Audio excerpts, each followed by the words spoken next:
Hello friends, welcome to my YouTube channel. Friends, matrix and determinants topic की ये lecture number 5 है।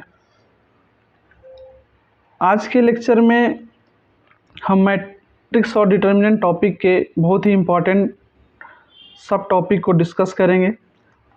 आज का टॉपिक होगा रैंक ऑफ ए मैट्रिक्स।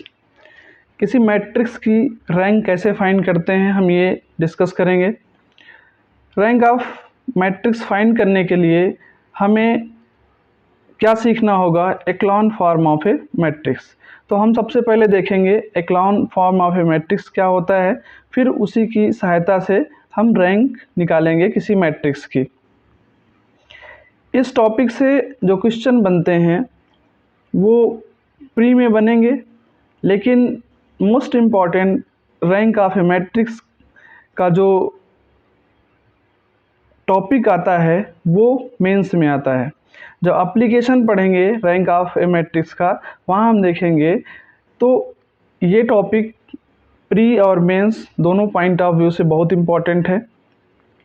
सबसे पहले हम देखेंगे कि इक्लॉन फॉर्म ऑफ ए मैट्रिक्स क्या होता है।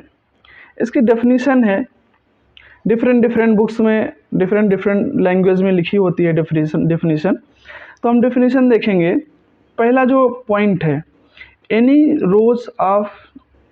रो of zeros must be at bottom. मतलब किसी मैट्रिक्स में हम कैसे पहचानेंगे कि ये मैट्रिक्स का एक्लॉन फॉर्म है, उसकी क्राइटेरिया है कि किसी रो ऑफ जीरोज का मतलब ऐसी रो जिसमें केवल एलिमेंट्स क्या हों, जीरो हों। मस्ट बी एट बॉटम मतलब वो बॉटम पे होना चाहिए। नेक्स्ट है, the leading entry in a row must be to the right of the leading entry in the row above it. मतलब किसी रो में जो लीडिंग एंट्री होती है, लीडिंग एंट्री क्या होगी अभी हम देखेंगे। तो जो लीडिंग एंट्री होती है वो राइट में होनी चाहिए। अब उस रो के अबव की जो लीडिंग एंट्री होती है, लीडिंग एंट्री क्या होती है, इसको पाइवट्स भी पढ़ते हैं, पाइवट या लीडिंग एंट्री। ये किसी रो में जो फर्स्ट नॉन जीरो एलिमेंट होता है, जैसे ये रो हमने लिखी है 0 2 3 5, तो इसमें जो फर्स्ट नॉन जीरो एलिमेंट है 2, इसी एलिमेंट को क्या बोलेंगे? लीडिंग एलिमेंट या लीडिंग एंट्री या पाइवट। तो ये दो कंडीशन है। अब इसमें हम देखेंगे ये मैट्रिक्स दी है, हमें पहचानना है कि एक्लॉन फॉर्म है या नहीं। तो फर्स्ट थिंग हम ये देख रहे हैं कि जो रो ऑफ जीरोज है, जीरो जिस रो में केवल जीरो एलिमेंट है वो कहाँ है? बॉटम पे है। ये एक से ज़्यादा भी हो सकती है, तो जितनी भी रो जीरोज की होंगी वो हमेशा नॉन जीरो रो से नीचे ही होंगी।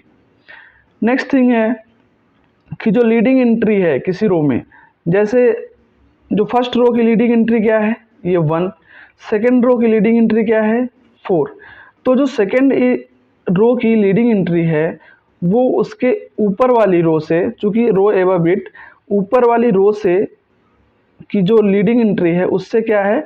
राइट में है। तो ये हमेशा राइट में होना चाहिए। थर्ड रो की लीडिंग एंट्री क्या है? 1। तो इसकी लीडिंग एंट्री जो उसके अबव रो है उसकी लीडिंग एंट्री से क्या है? राइट में है। तो ये कंडीशन क्या है? दोनों कंडीशन फुलफिल कर रहा है। तो इस फॉर्म के मैट्रिक्स के इस फॉर्म को हम क्या बोलेंगे कि ये लिखा है एक्लॉन फॉर्म में। और भी कॉन्सेप्ट है इसमें, हमें ध्यान देना होगा। जो किसी रो का जो पाइवट होता है उसके जो नीचे के एलिमेंट होंगे वो एक्लॉन फॉर्म में हमेशा जीरो होंगे। अगर किसी भी रो के जो पाइवट है उसके नीचे का एलिमेंट नॉन जीरो है तो वो मैट्रिक्स का जो फॉर्म है वो एक्लॉन फॉर्म नहीं होगा। तो इसके हम कुछ एग्जांपल देखेंगे। इसमें कहीं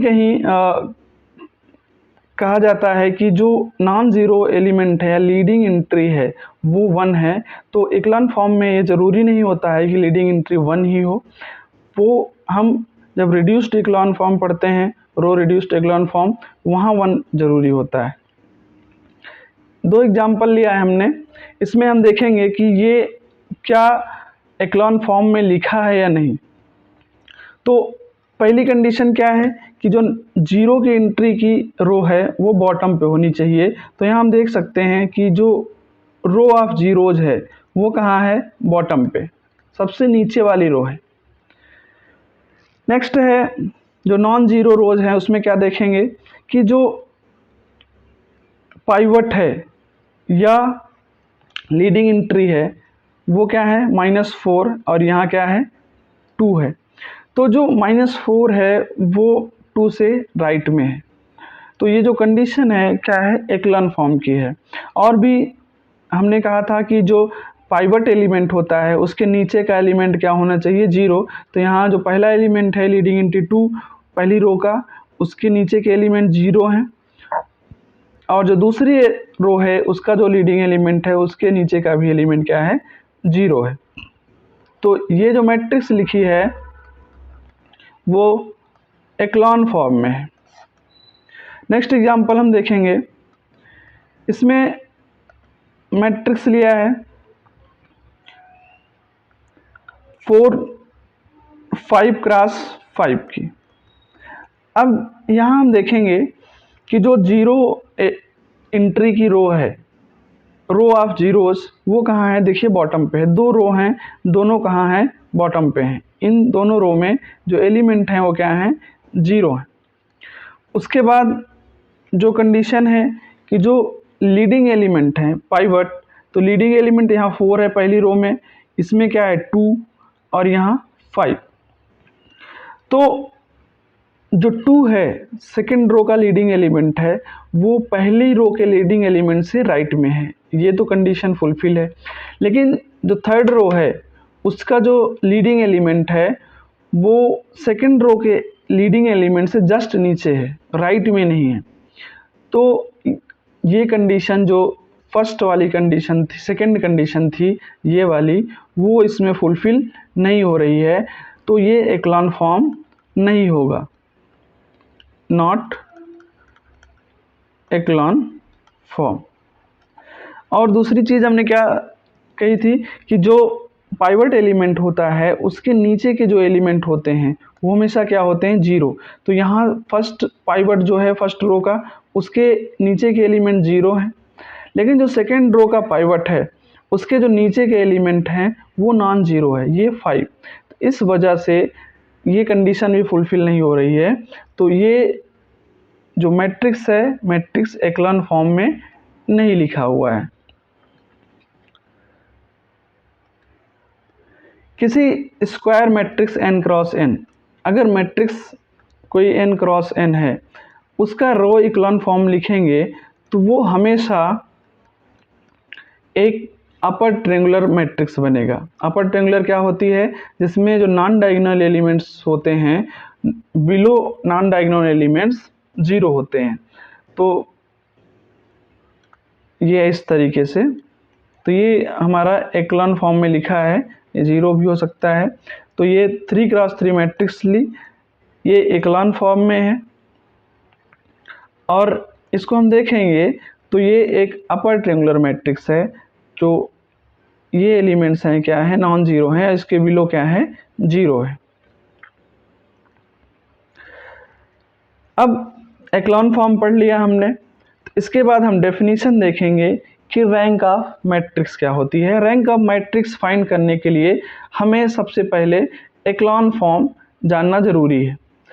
एक्लॉन फॉर्म हमने देख लिया, किस तरीके से हम पहचान पाएंगे कि एक्लॉन फॉर्म क्या होता है। तो रैंक ऑफ मैट्रिक्स की डेफिनेशन क्या होती है, the number of non zero रोज।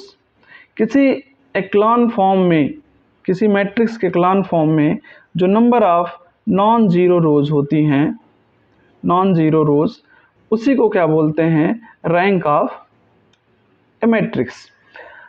इसको डिनोट करते हैं, अगर मैट्रिक्स ए है तो इसको रो से डिनोट करते हैं। तो हम क्या लिखेंगे, रैंक ऑफ मैट्रिक्स को हम अगर लिखना है रैंक ऑफ ए मैट्रिक्स, उसको क्या लिखेंगे, रो ए। अगर मैट्रिक्स ए है तो उसका रैंक को हम नोटेशन क्या है, रो ए। हमने एक यहाँ मैट्रिक्स लिया है, पहले हम देखेंगे क्या एक्लॉन फॉर्म में है या नहीं। तो जो 0 रो है वो बॉटम पे है, पहली कंडीशन फुलफिल। नेक्स्ट क्या है कि जो लीडिंग एंट्रीज हैं, यही लीडिंग एंट्रीज हैं या पाइवट, वो अगर देखें तो उसके एबव की जो लीडिंग एंट्रीज हैं, जैसे 1 है तो 1 5 के राइट में है, और जो 5 है वो 1 के राइट में है। तो ये मैट्रिक्स किस फॉर्म में लिखी है, एक्लॉन फॉर्म में लिखी है। और पाइवट एलिमेंट्स के नीचे के एलिमेंट क्या हैं, 0 हैं, तो ये कंडीशन भी सही है। तो ये मैट्रिक्स क्या लिखी है, एक्लॉन फॉर्म में।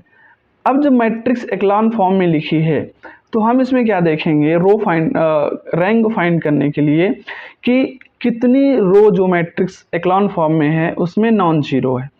तो अगर देखें जो ये रो R1 है, R2, R3 और R4। रो नॉन जीरो होने का मतलब क्या है कि उस रो में एटलीस्ट एक एलिमेंट ऐसा हो जो क्या हो, नॉन जीरो हो। तो उस रो को हम क्या बोलेंगे, नॉन जीरो रो। तो हम पहली रो में देख रहे हैं सारे एलिमेंट नॉन जीरो हैं, दूसरी रो में देख रहे हैं 3 एलिमेंट नॉन जीरो है, तीसरी में एक एलिमेंट नॉन जीरो है, और चौथी में कोई एलिमेंट नॉन जीरो नहीं है, सारे एलिमेंट जीरो हैं। तो यहाँ जो चौथी रो है वो क्या है, 0 रोज हैं, और ऊपर की जो 3 रो हैं वो नॉन जीरो हैं। तो नंबर ऑफ, अगर यहाँ हम लिखें नंबर ऑफ नॉन जीरो रोज तो कितनी है, number of non zero rose is equal 3। इसका मतलब ये जो मैट्रिक्स, अगर इसको मैट्रिक्स ए एज्यूम करें तो इस मैट्रिक्स का जो रैंक है वो क्या होगा, 3।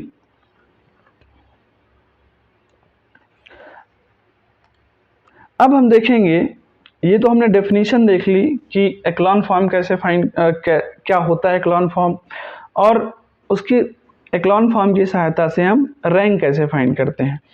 अब हम देखेंगे कि किसी गिवन मैट्रिक्स, पर्टिकुलर किसी मैट्रिक्स ए के लिए हम एक्लॉन फॉर्म फाइंड कैसे करेंगे। तो उसके लिए हमें ये एलिमेंट्री ट्रांसफॉर्मेशन देखना होगा, रो कॉलम।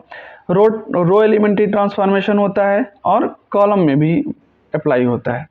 तो पहला जो एलिमेंट्री ट्रांसफॉर्मेशन है वो क्या है, इंटरचेंजिंग एनी 2 रोज और कॉलम। मतलब हम एक्लॉन फॉर्म को फाइंड करने के लिए किसी पर्टिकुलर मैट्रिक्स की हम इन स्टेप से गुजरेंगे तो हमें बाद में क्या मिलेगी, जो मैट्रिक्स मिलेगी वो एक्लॉन फॉर्म में। तो पहला क्या है ट्रांसफॉर्मेशन कि किसी 2 रोज या कॉलम को इंटरचेंज करते हैं। मतलब कोई पर्टिकुलर रो आई है उसको इंटरचेंज कर देंगे आर जे से, या कॉलम को भी इंटरचेंज कर देंगे सी आई को सी जे, किसी रैंडम रो और कॉलम।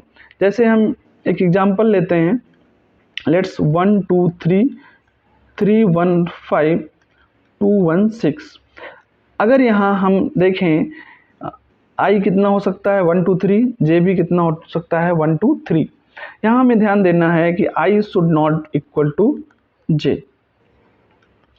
अब अगर इसमें देखें हम चेंज करें R1 इंटरचेंज टू R3, मतलब जो रो 1 है वो रो 3 से इंटरचेंज हो जाए।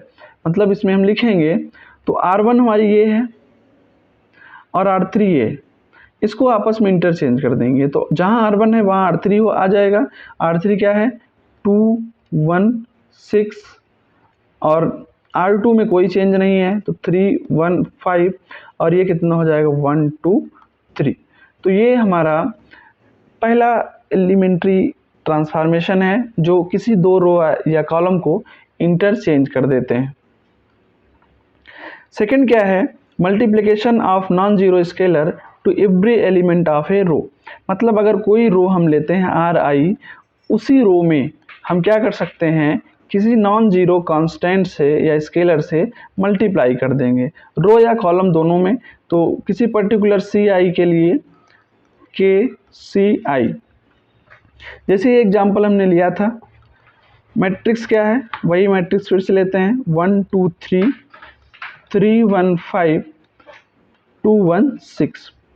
अब किसी पर्टिकुलर रो में या किसी पर्टिकुलर कॉलम में हम किसी स्केलर से मल्टीप्लाई करना चाहें तो जैसे हम क्या करते हैं, इसमें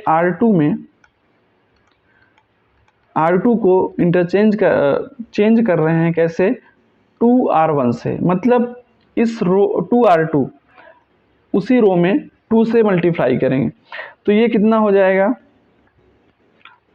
पहली और तीसरी रो में कोई चेंज नहीं आएगा, 1 2 3 और इसमें 2 मल्टीप्लाई हो जाएगा तो 6 2 10 2 1 6। तो ये हमारा सेकेंड एलिमेंट्री ट्रांसफॉर्मेशन था।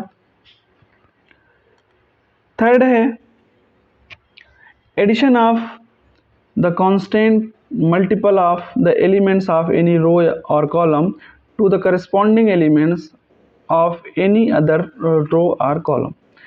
इसको अगर ऐसे समझें कि अगर कोई रो या कॉलम लें RI या CI, तो इसमें किसी अदर रो या कॉलम में किसी कांस्टेंट का मल्टीपल करके फिर ऐड कर देते हैं। जैसे RI को चेंज करें तो RI प्लस KRJ, हमने एक सेकेंड किसी दूसरी रो RJ में K से मल्टीप्लाई किया और उसको ला के RI में ऐड कर दिया।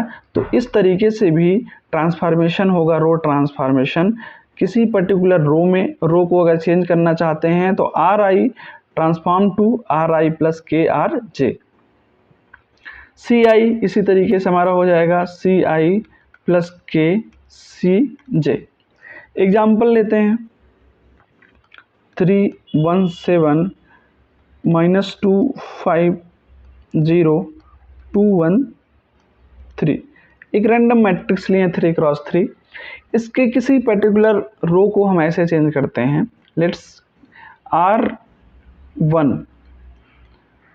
Change to R1 plus 5 R2। अब जो नई मैट्रिक्स बनेगी वो मैट्रिक्स क्या होगी, R1 ही चेंज हो रहा है, कैसे, R1 में R2 में 5 मल्टीप्लाई करके जोड़ा जा रहा है। तो पहले इसमें हम 5 मल्टीप्लाई करेंगे तो 3 प्लस यहाँ कितना हो जाएगा 3 प्लस, और इसके करस्पॉन्डिंग एलिमेंट में 5 मल्टीप्लाई करेंगे तो 5 इंटू -2। इसी तरीके से सेकेंड एलिमेंट हो जाएगा 1 प्लस 5 इंटू, इसके करस्पॉन्डिंग एलिमेंट क्या है 5, फिर 7 प्लस 5 इंटू 0, और सेकेंड और थर्ड रो हमने यहाँ चेंज नहीं की है तो -2 5 0 और 2 1 3, ये एज इट इज रहेंगे। अब इसको सिंप्लीफाई करेंगे तो हमें क्या मिलेगा, ये -10 हो जाएगा प्लस 3 -7 26 7 -2 5 एंड 0 और 2 1 3। तो ये जो मैट्रिक्स हमें मिली है, इस एलिमेंट्री ट्रांसफॉर्मेशन को अप्लाई करने के बाद इस मैट्रिक्स में हमने ये ट्रांसफॉर्मेशन अप्लाई किया है तो हमें ये मैट्रिक्स मिली। तो ये हमारे 3 एलिमेंट्री ट्रांसफॉर्मेशन है जिसमें हमने इन दोनों को देखा। ये पहला कि जब हम रो को या कॉलम को इंटरचेंज करते हैं, सेकंड क्या था कि किसी पर्टिकुलर रो या कॉलम में किसी constant non zero scalar K से मल्टीप्लाई कर देते हैं, और लास्ट क्या था कि पर्टिकुलर रो या कॉलम में हम इस तरीके का ट्रांसफॉर्मेशन करते हैं। अब इसका यूज हम किसी मैट्रिक्स के इक्लॉन फॉर्म को फाइंड करने में करेंगे। नेक्स्ट इसी में टॉपिक है कि इक्विवेलेंट मैट्रिसेस क्या होती हैं। तो इक्विवेलेंट मैट्रिसेस ऐसी होती हैं, अगर कोई मैट्रिक्स A B है, अगर वो लिखी गई हैं A इक्विवेलेंट टू B, इसका मतलब कि इनमें से कोई एक मैट्रिक्स किसी दूसरे मैट्रिक्स में, जैसे मान लीजिए B हमारा A के इक्विवेलेंट है, इसका मतलब कि B जो मैट्रिक्स है हमें A मैट्रिक्स में एलिमेंट्री ट्रांसफॉर्मेशन करने के बाद मिली है। जैसे अगर ये मैट्रिक्स A है, इसमें हम कोई एलिमेंट्री ट्रांसफॉर्मेशन करते हैं, कोई भी कर दें, जो 3 हमने देखा उसमें से कोई भी करें। जैसे हमने R1 R2 change to R2 minus 3R1 अगर अप्लाई करें तो इसमें रो 1 ऐसी ही रहेगी 1 2 5, और R2 माइनस 3R1 ये हो जाएगा 0, यहाँ हो जाएगा -5, और ये हो जाएगा -13, और ये रो ऐसे ही रहे।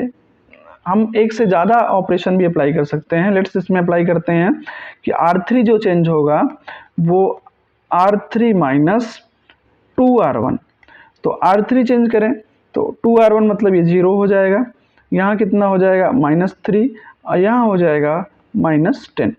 तो ये जो मैट्रिक्स B मिली है, अगर इसको हम कहें मैट्रिक्स B है, तो ये मैट्रिक्स हमने कैसे फाइंड की? मैट्रिक्स A पर एलिमेंट्री ऑपरेशंस का यूज करके। तो ये मैट्रिक्स A जो B है वो A के क्या होगी? इक्विवेलेंट होगी। तो यहाँ हम क्या लिख सकते हैं? जो मैट्रिक्स B है वो क्या है? Equivalent to A। सिंबल क्या होता है? इक्विवेलेंसी का ये। अब हम एग्जाम्पल कुछ लेंगे और उसमें देखेंगे कि किसी मैट्रिक्स की रैंक कैसे फाइंड करेंगे।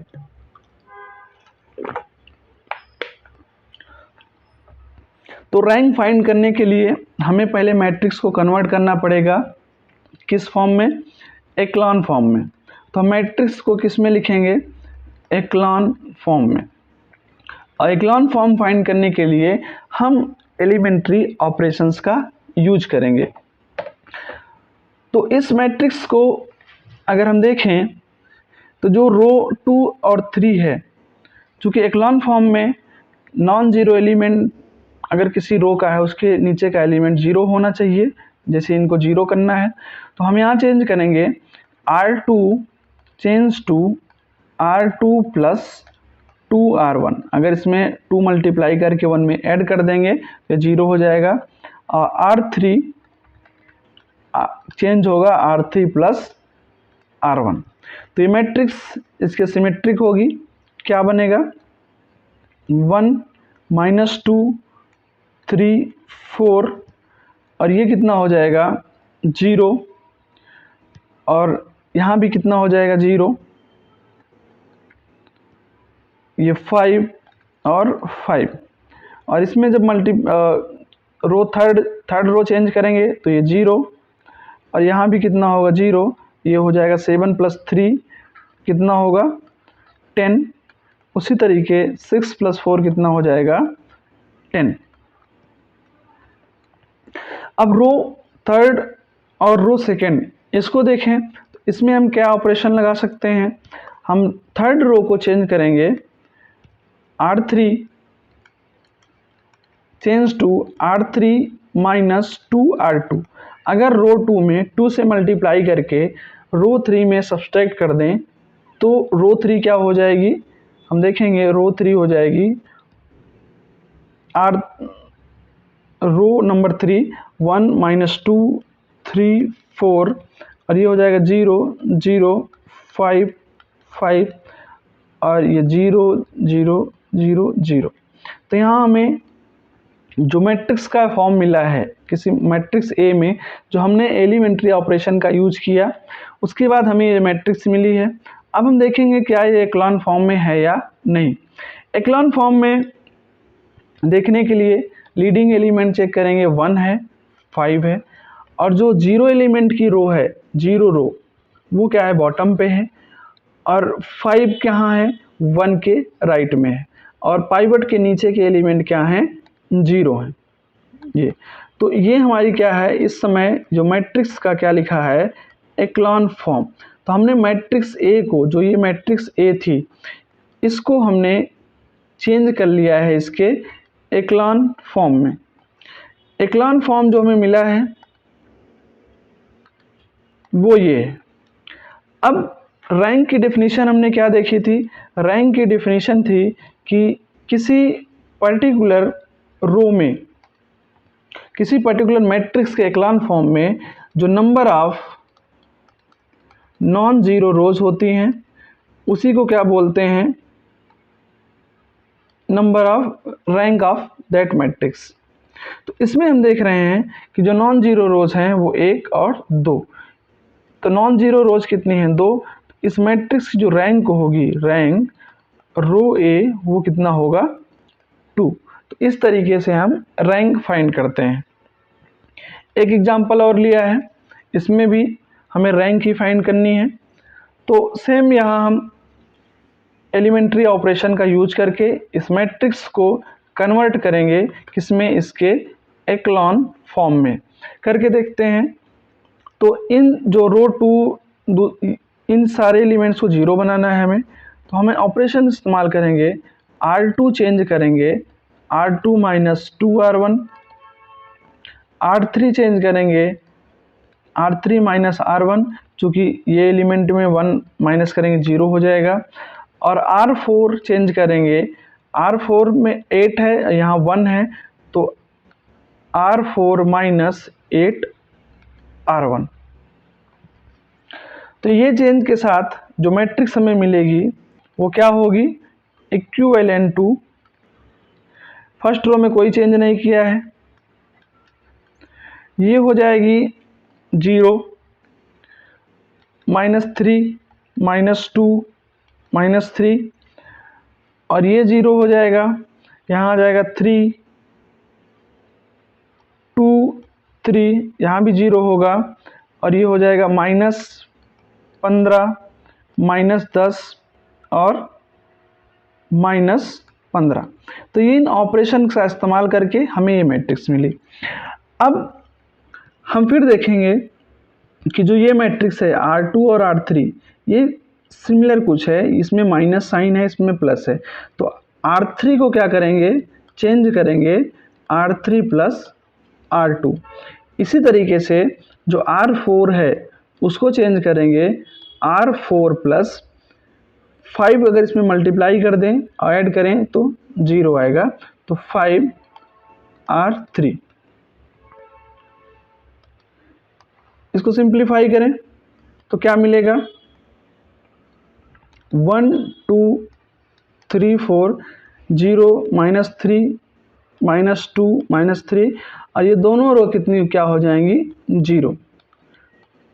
तो अब हम चेक करेंगे क्या ये मैट्रिक्स जो बनी है क्या ये एक्लॉन फॉर्म में है। तो देख सकते हैं कि जो दोनों नॉन जीरो रोज हैं, दोनों जीरो रोज हैं, वो कहाँ हैं? बॉटम पे हैं। और जो लीडिंग एलिमेंट है दूसरी रो का जो लीडिंग एलिमेंट है पहली रो के लीडिंग एलिमेंट के राइट में है, और जो पाइवट एलिमेंट लीडिंग एंट्री है या लीडिंग एलिमेंट ऑफ रो, उसके नीचे के जो एलिमेंट हैं क्या हैं? 0 हैं। तो इस समय ये एक्लॉन फॉर्म में लिखी है। अब रैंक के लिए क्या करेंगे? Number of non zero rows in echelon form. तो यहाँ हम देख सकते हैं कि ये रो और ये रो नॉन जीरो हैं, तो नॉन जीरो रोज कितनी हैं? 2। तो जो रो ऑफ मैट्रिक्स ए होगा वो कितना होगा? 2। अब हमने फाइंड कर लिया कि जो रैंक ऑफ मैट्रिक्स ए है वो कितनी है? 2 है। तो आज के वीडियो में हमने क्या देखा कि किसी मैट्रिक्स के एक्लॉन फॉर्म को कैसे फाइंड कर सकते हैं। अगर कोई मैट्रिक्स ए दिया है तो उसका एक्लॉन फॉर्म कैसे फाइंड करेंगे, और एक्लॉन फॉर्म फाइंड करने के साथ कि रैंक ऑफ मैट्रिक्स कैसे फाइंड करेंगे। इस वीडियो में हमने देखा कि रैंक क्या होती है, कैसे फाइंड करते हैं। नेक्स्ट वीडियोस जो आएंगी मैट्रिक्स और डिटरमिनेंट टॉपिक पे, उसमें रैंक ऑफ मैट्रिक्स के एप्लीकेशन का यूज़ करेंगे। क्या होता है application of rank of A matrix. जो एग्ज़ाम में क्वेश्चन बनते हैं, मेंस में पूछा जाता है, जीआईसी के मेंस में पूछा गया था, वहाँ जो सिस्टम ऑफ लीनियर इक्वेशंस को सॉल्व करते हैं, नॉन होमोजीनियस लीनियर इक्वेशंस को, उसमें हम रैंक ऑफ मैट्रिक्स का इस्तेमाल करते हैं।